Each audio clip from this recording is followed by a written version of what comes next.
I haven't normally presented television with a towel around my hand, but today, we're fine. Jillian, will you stop being so dramatic? Welcome to WatchMojo UK, and today we're looking at the cringiest blunders and moments gone wrong on British TV. I'm having such a lovely day here in Liverpool. I've got me models. What more do I've got you lot? Ain't you beautiful? But obviously I am here to do the weather. Before we begin, we publish new content every day, so be sure to subscribe to our channel and ring the bell to get notified about our latest videos. Number 20. Falling apart. Countdown. Anything can happen during the frenetic action of the numbers game on Countdown, including this apparently. 5 times 2 is 10. Oh no, I've gone wrong actually, sorry. Why they stick a sheet of whiteboard paper up instead of using an actual whiteboard is anybody's guess, but the shine firmly came off the programme when the whiteboard fell down on top of Rachel Riley. Is 28, and then 100 minus 28 is 72. She was left holding it up with her hand while she successfully finished solving the equation. It then fell off completely when all the magnets packed in at once, forcing a member of the crew to intervene and carry the sheet away. 3, 6, 1.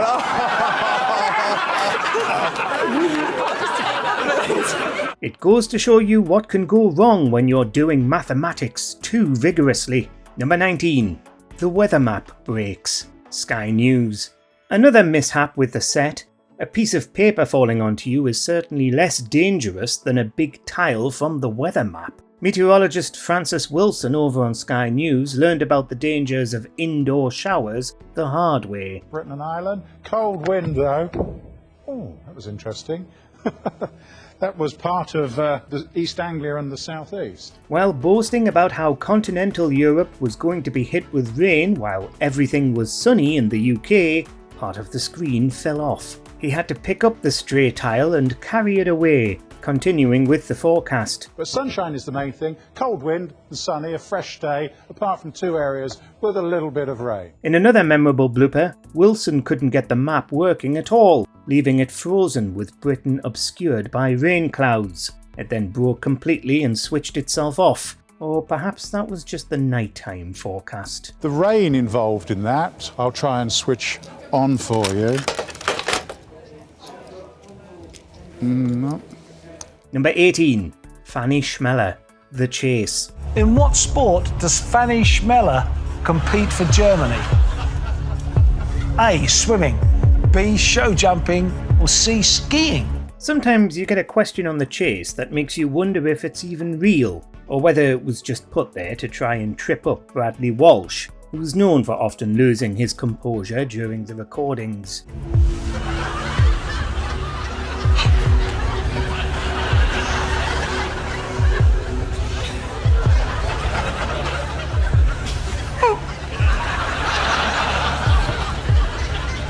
In this case, Fanny Schmeller was real, and she might be by now the second most well-known skier in Britain, after Eddie the Eagle. Not bad for a German. Swimming, it doesn't really have a ring for me like Fanny Schmeller. So I just thought it goes with show jumping.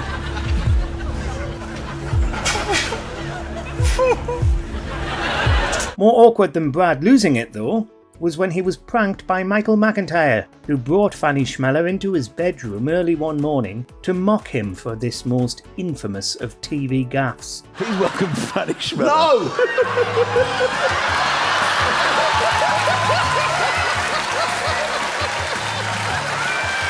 I am so sorry. Number 17. Lady C flashing. I'm a celebrity, get me out of here. Who doesn't want to witness a nip slip from Lady Colin Campbell? Well, actually, we can imagine that very few people want to, including Ant and Dec.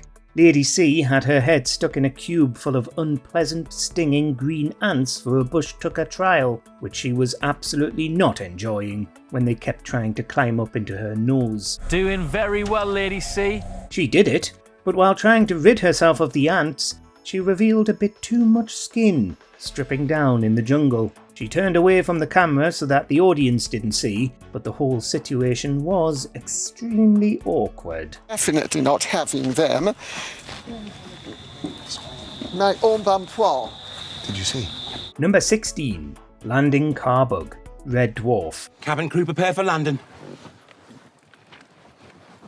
Oh, is there no check there? Yes. Yeah. There is. Yeah, but you didn't do it. I'm sorry. It's all of us, isn't it? Yeah, it is. Sorry. I'm sorry. No, sorry. After 10 years off screens, Red Dwarf was back, and the first order of business was travelling to a parallel universe where Red Dwarf is just a television show. Security checks commencing. All personnel in position. Check. Oh, bollocks. One more. They commandeer a car designed to look like Starbug, but can't quite get used to the fact that it's not a space shuttle. In this scene, the bloopers just keep going, with Danny John Jules constantly missing his cues and flubbing his lines. Cabin crew prepare for landing. Check. The other three got increasingly frustrated, stuck in the car while they tried to get the scene done. According to Craig Charles, it was boiling hot in there. When they finally finished, there was cheering all round. Disembark in your own time, gentlemen.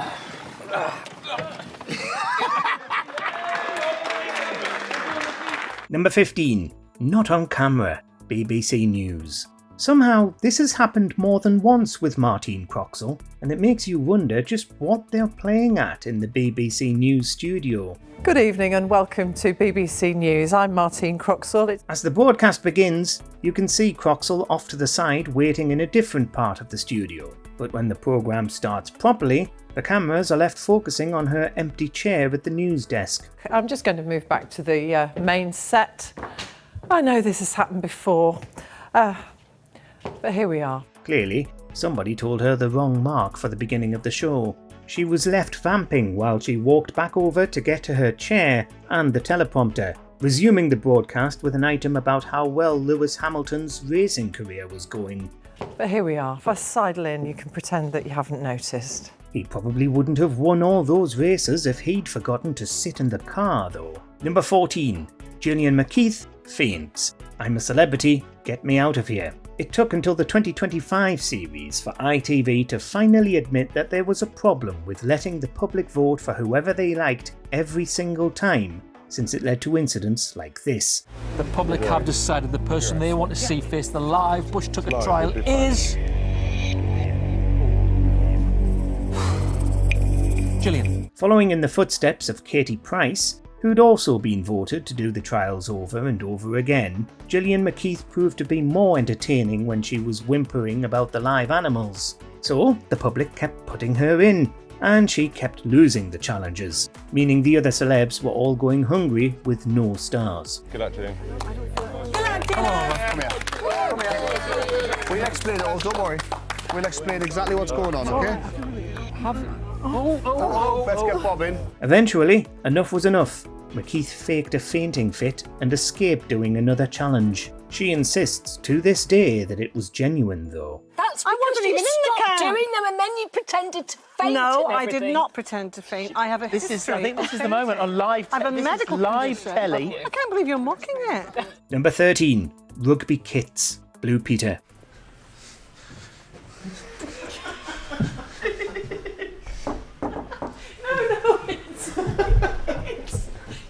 While this item was specifically about how difficult it was to take off the new shirts in the England rugby kit, it definitely got out of hand. Matt Baker ended up being dragged across the muddy floor as they fought to get his kit off, demonstrating the shortcomings of the latest uniform.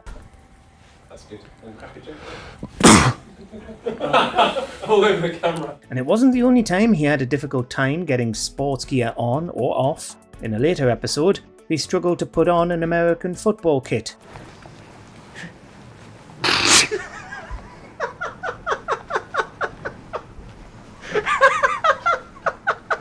In both instances, the crew and other cast members can be heard laughing off camera as he struggles to get himself properly attired.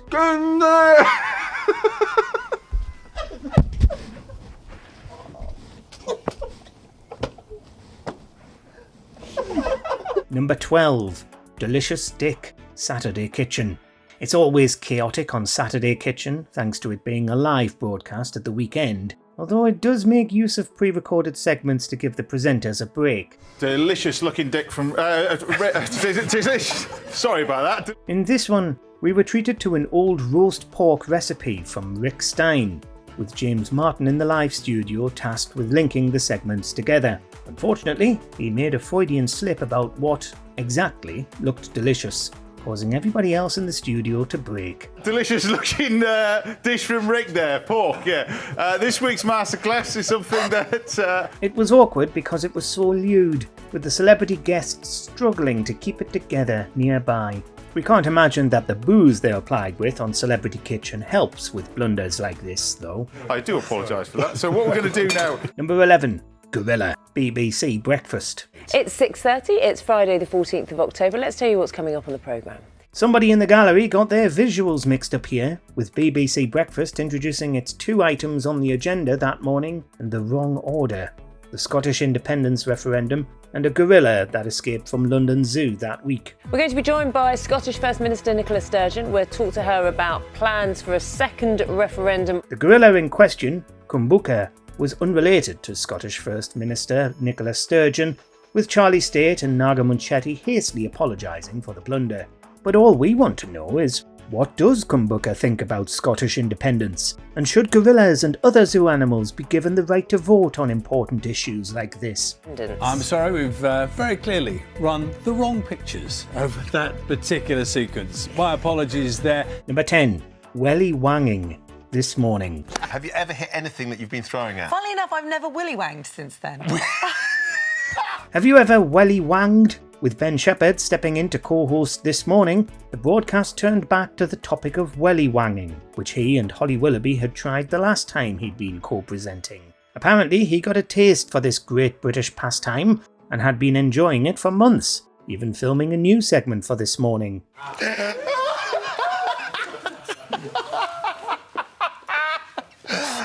I, however, haven't stopped. But then Holly went and said the one thing she was trying desperately not to say. This all came after the added awkwardness of her breaking part of the set the first time they wanged, and then later pretending to break another just to trick the producers in the gallery. Sam and Jack and I went welly wanging with Will, and Will was welly wanging. Yeah, it's not easy to say. And it's not easy. And I said, don't make that mistake, Holly. Moving on. Number 9. Lemurs. BBC News. And I'm at one of the... Ow! You little nipper. Of all the animals to try and work with, lemurs are perhaps some of the worst. Alex Dunlop learned this the hard way, grappling with a gang of menacing ring-tailed lemurs. Wait, just wait. He was trying to record a segment about zoos doing their annual count of animals, and somebody had the bright idea to let the lemurs loose while he did. Considering lemurs are known for their mischief, this went about as well as you'd expect. And I'm at one of the region's zoos where they're doing that annual stock take of animals. They climbed on him, scratched him, bit him, and left all over the place. Thank God this wasn't going out live, because he even ended up swearing a few times while he was besieged by primates. Well, this, I think, is one of the more enjoyable parts of the job, counting lemurs. Number 8. Snake Charmer. Catchphrase. Tip the waiter.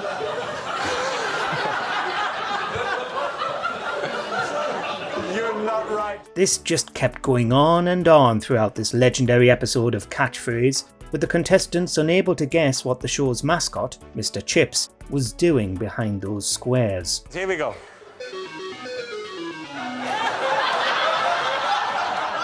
They tried to contain themselves at first, but they couldn't solve the puzzle, and the clip just got more lewd every time a new part of the image was revealed. The audience was also losing their grip, trying to work out whether Mr. Chips really was engaging in a spot of self-pleasure in the crude cartoon. Here we go.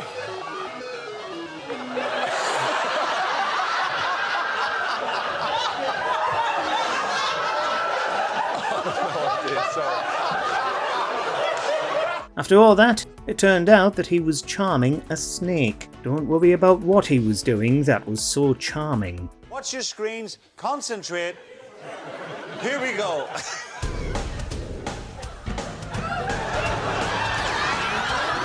Sean! Snake charmer. Number 7. Laughing Fit. BBC News. I'll tell you what, we'll do that. Come back to me on camera 3. More uncontrollable laughter. Louise Lear was having a terrible time of it when Simon McCoy passed over to her for the weather forecast. We have absolutely no idea what had set her off laughing, but she already had tears in her eyes by the time Simon introduced her. She fought through the weather forecast, with Scotland and Northern Ireland getting hit by heavy rain and 30 to 40 mile an hour winds. Now, let's get a weather update. Here is Louise Lear. Thank you, Simon. Good evening, everybody. I'll try and keep it together because it's not a laughing matter with the weather in Scotland. Today's sorry. It was probably the longest minute of her career, and we still don't know what was so funny. Maybe she'd remembered something amusing, or maybe the gallery was making trouble in her earpiece. If you're watching this video, Louise, let us know what happened. In fact, we've seen gale force gusts into Wales and across the force of England. We've had some... Sorry. Number 6. Nadine Dorries and the Teleprompter. Piers Morgan Uncensored. The former Secretary of State for Culture briefly decided to try her hand at broadcasting, filling in for Piers Morgan on Piers Morgan Uncensored, when it was still being broadcast on Talk TV. As you were, Sunak's stability extends to the cabinet with the big beefsteak and all But she just couldn't get to grips with the teleprompter. You'd think that she was used to parroting party lines and being told what to say, but clearly not, because whatever she said came out completely unintelligible. in the Home Office. Sorry, I've just completely messed up. If you didn't know that Dorries was a prolific author of subpar romance novels, you'd wonder whether she even knew how to speak English. And to think, this was the woman briefly in charge of regulating the media. They're in our studio and we've frisked them for a clue. Stick around for Just Stop Oil live. Number 5. Dog on the Beach. BBC Breakfast. But it quietens down a touch on Sunday, although it will still be hot and humid. More weather. Veteran presenter Carol Kirkwood was sent to a beach in West Wittering at 8 o'clock one morning to report when she was interrupted by a dog. The dog, on an early morning walk, sniffs around the sand and then stops to do its business right behind her. The studio erupts in laughter while the dog continues. Not quite as hot and humid as it's going to be in the next few days, Charlie and Lou. Oh, Carol, don't look behind you. Don't turn around. But Carol turns around too late and doesn't realise that the dog was going to the toilet, which makes the whole thing even more fraught. Charlie State is left to try and get things back under control while the dog walks away, utterly oblivious to the chaos it's just caused. I was staged by a dog. It's the story of my life. Yeah, something like that. Number 4. Finger food.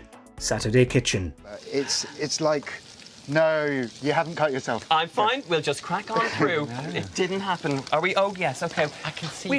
What could be more awkward than accidentally cutting off your finger on live television? Having to continue presenting the programme while you slowly bleed all over the food. Donald Skean experienced this firsthand during another edition of Saturday Kitchen, cutting into his finger while trying to chop some parsley. We've just cut my finger, and that's okay because this is live television and very sharp knives. He roped in celebrity guest Julian Clary to finish chopping the parsley, while he wrapped his finger in a nearby tea towel. We don't get a good look at the injury, but it must have been surprisingly severe for the others to react the way that they did. He was no worse for wear in the end, though. Poor thing. Don't worry. Are you feeling faint? I may need you to carry me down to the studio in a minute, but we should be fine. We should be You're fine. right? I am Sure? okay. Number 3. Interruption. BBC News. Hello, good afternoon. This is BBC News. I'm Ben Brown. Stalwart presenter Ben Brown was out on the streets of Bradford talking about Jeremy Corbyn's recently launched manifesto in the lead up to the 2017 election, when a passerby decided to get involved. While talking about Corbyn, she interrupted and gave a thumbs up to the camera, but Brown, not looking, went to push her aside, grabbing her breast in the process. Yes, Jeremy Corbyn, when he was asked, just give us 1 second. She didn't take the accidental grope lying down, slapping him on the arm and then walking off. It was a mistake, but definitely humiliating for the woman, especially when Brown just kept going rather than apologise. Really, if anything deserves an on-air apology, it's this. Number 2. Sailor in the River. This morning. If we go up to Scotland, let me turn round. Hold on. Going up to Scotland. Seasoned weather presenters get things wrong all the time. So what did ITV expect getting Alison Hammond to do the weather on a big floating island live from Albert Dock? She was set up on a big model of the UK, but when she had to cross the sea to talk about the weather in Northern Ireland, she knocked one of her sailors clean into the water. Ready, go? All right, go. Oh my gosh, are you all right? Oh my god! Oh my god, you all right? I'm so sorry. I'm so sorry. This was after she'd nearly destroyed the Welsh dragon by mistake. He certainly wasn't expecting to take the plunge like that. She'd just about finished, and luckily the sailor, Chris, was fine. Alison let him borrow her shawl just in case his white trousers turned see-through. Is he all right? He's okay, he's okay, he's okay. This is Chris, by the way. Number 1, Guy Gomer, BBC News. So what does this all mean for the industry and the growth of music online? Well, Guy Cuny is the editor of the technology website News Wireless. The man, the myth, the legend. We're sure Guy Gomer was feeling extremely awkward during this infamous case of mistaken identity.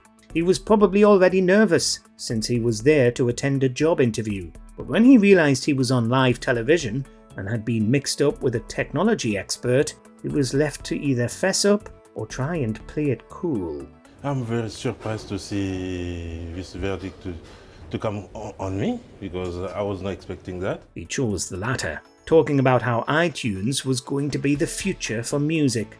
He was right, but the situation only gets more awkward. A few years ago, he announced he wanted to sue the BBC for royalties over his appearance. And he never got that job either. Would you like to do the 10 o'clock news? Hugh Edwards, gone. I don't mind. Let Let us know in the comments which cringeworthy bloopers we missed.